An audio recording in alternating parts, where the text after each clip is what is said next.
하루 늦었지만 그래도 들어보자. 1. 제목 하이닉스, HBM 독주 계속될까? SK 하이닉스가 AI 열풍 속에서 독주하던 HBM 시장. 이제는 경쟁사들이 본격 추격에 나서며 시장 판도가 흔들리고 있습니다. 올해 주가가 57%나 급등했지만 골드만삭스는 내년 HBM 가격이 큰 폭으로 떨어질 수 있다고 경고했죠. 반면 뱅크 오브 아메리카는 수요는 여전히 강하다며 긍정적 입장을 유지했습니다. 이처럼 시장의 시선이 엇갈리는 이유는 하나.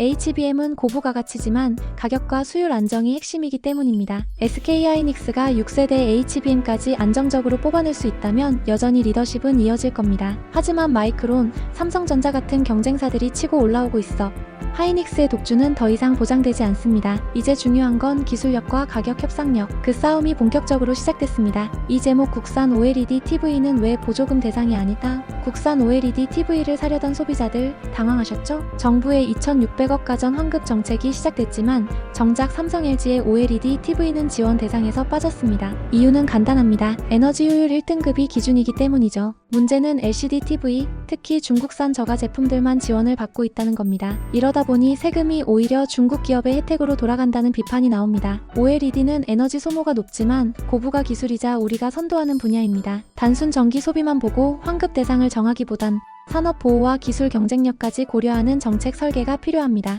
3. 제목 온풀법의 그림자 규제가 혁신을 막는다. 온라인 플랫폼 규제, 이른바 온풀법이 다음 달 국회 심사를 앞두고 있습니다. 문제는 미국과의 통상 마찰, 업계의 반발, 그리고 과잉 규제 논란입니다. 이재명 정부의 공약이기도 하지만 업계는 이중 규제라며 크게 우려하고 있죠. 특히 수수료 상한제 같은 내용은 배달앱을 타깃으로 삼지만 결과적으로 구글이나 애플 같은 글로벌 기업까지 포함됩니다. 문제는 단순한 규제가 아니라 산업의 구조적 성장과 경쟁력에 영향을 준다는 점입니다. AI 지능을 외치면서 플랫폼 기업을 압박한다면 모순된 정책 신호로 해석될 수 있습니다. 규제가 필요하다면 명확하고 정교해야 합니다. 지금은 정치가 기술보다 앞서가고 있습니다. 4. 제목 일본은 쌀 열고 한국은 농산물 지킬 수 있을까? 일본이 미국과 협상하며 쌀 시장을 더 개방했습니다. 이제 미국은 한국에도 같은 걸 요구할 수 있겠죠. 문제는 한국이 TRQ, 즉 저율관세 할당 제도로 수입량을 국가별로 묶어두고 있어서 늘리려면 다른 나라들과도 협의를 해야 합니다. 미국은 이미 한국의 30개월 이상 소고기 수입 금지,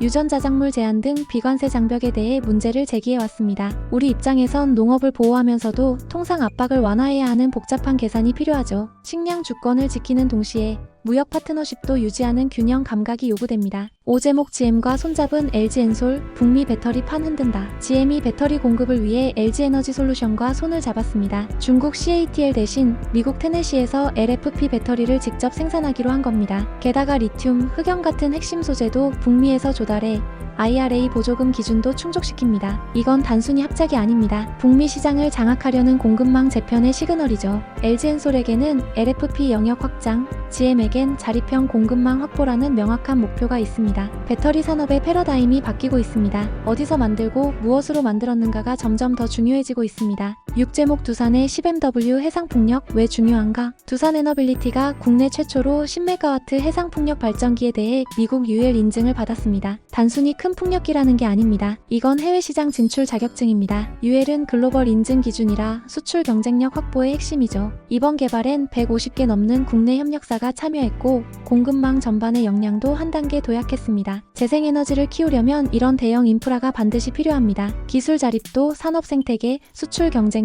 모두를 담아낸 상징적 프로젝트입니다. 7. 제목 조선업 벌써 피크아웃, 신조선가의 주목, 조선업계의 조용한 경고등이 켜졌습니다. 신조선가, 즉 새로 건조되는 배 가격이 올해 들어 계속 떨어지고 있습니다. 모든 선박 종류에서 하락세가 확인됐고 발주량도 작년보다 40% 이상 줄었습니다. 아직 실적은 괜찮지만 지금 계약되는 선박은 2028년부터 건조에 들어갑니다. 즉 지금이 바로 미래 실적을 결정짓는 시기인 겁니다. 지금의 수주 둔화가 몇 년 뒤 실적 하락으로 돌아오지 않도록 고부가 가치 선박 중심의 전략 수정이 필요합니다. 8. 제목 중국 철강 감산이 한국 철강주에 미친 효과. 철강주가 연일 강세입니다. 왜일까요? 중국이 철강 감산에 나섰기 때문입니다. 공급이 줄어들면 당연히 가격이 오르고 한국 철강 기업의 수익성도 좋아지겠죠. 기관 투자자들은 포스코홀딩스, 현대제철 주식을 대거 매수하며 기대감을 반영하고 있습니다. 특히 밸류에이션이 여전히 저평가돼 있다는 분석도 힘을 더합니다. 이번 기회는 단기 반등을 넘어 철강 업종의 재평가를 이끌 수 있는 전환점이 될 수 있습니다. 9. 제목 수소차 다시 주목받는 되는 이유. 현대차, BMW, 토요타 등 글로벌 자동차 기업들이 다시 수소차를 꺼내들었습니다. EU 집행위원장에게 전기차만으론 부족하다. 수소차도 병행하자고 공동 서한을 보냈습니다. 수소차는 충전이 빠르고 주행거리도 길어 상용차나 대형차에 특히 적합합니다. 게다가 수소차 인프라는 이미 일부 유럽 국가에 구축돼 있어 실현 가능성도 높습니다. 수소 모빌리티는 단순한 친환경 교통수단이 아니라